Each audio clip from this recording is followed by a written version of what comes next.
son breek oor die duine, soos vier teen ou rooi sand.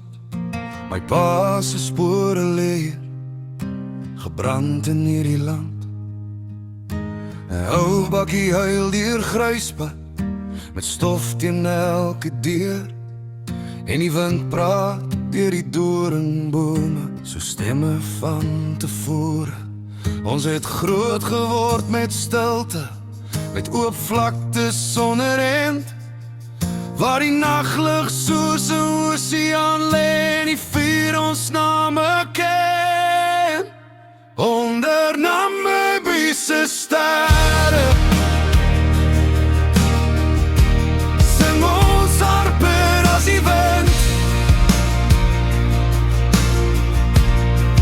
met ons hande vol van grond hier. Dis waar ons harte begin,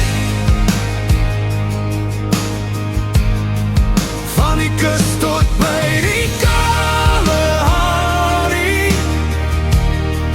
deur die droogte en die pyn,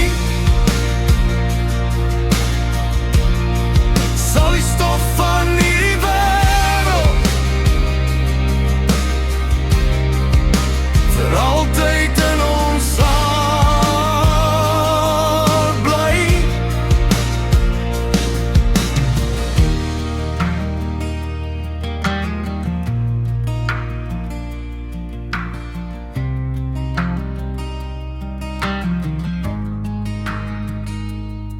Die braaivuur rook teen skemer, terwyl die kinders lag.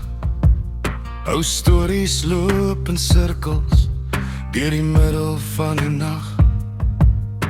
Die radio speel saggies, ou liedjies van lang terug, en elke woord smaak na huis toe, soos reën op droë lug.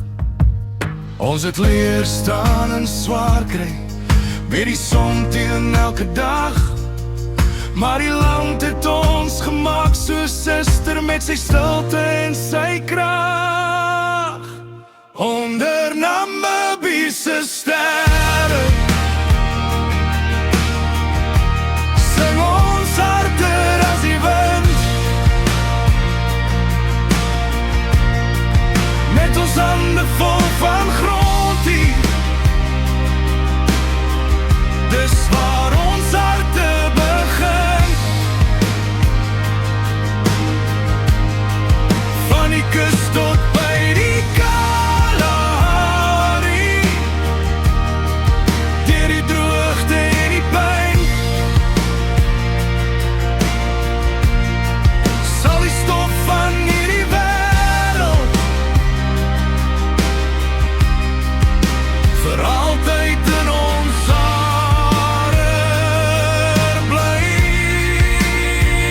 En al verander die tye, en al waai die wêreld skeef, sal die duine steeds onthou wie ons is, en elke spoor wat oorbly leef. Onder Namibië se sterre, waar die nag soos vuur oopvou, sal ons kinders ook nog eendag hierdie stofpad lief bly hou. Met die wind oor suidwes vragters, en die maan oor elke plaas, leef die hart van nou verhale, nog steeds diep in ons taal. Die wind hou aan beweeg, maar hierdie land bly in my bloed.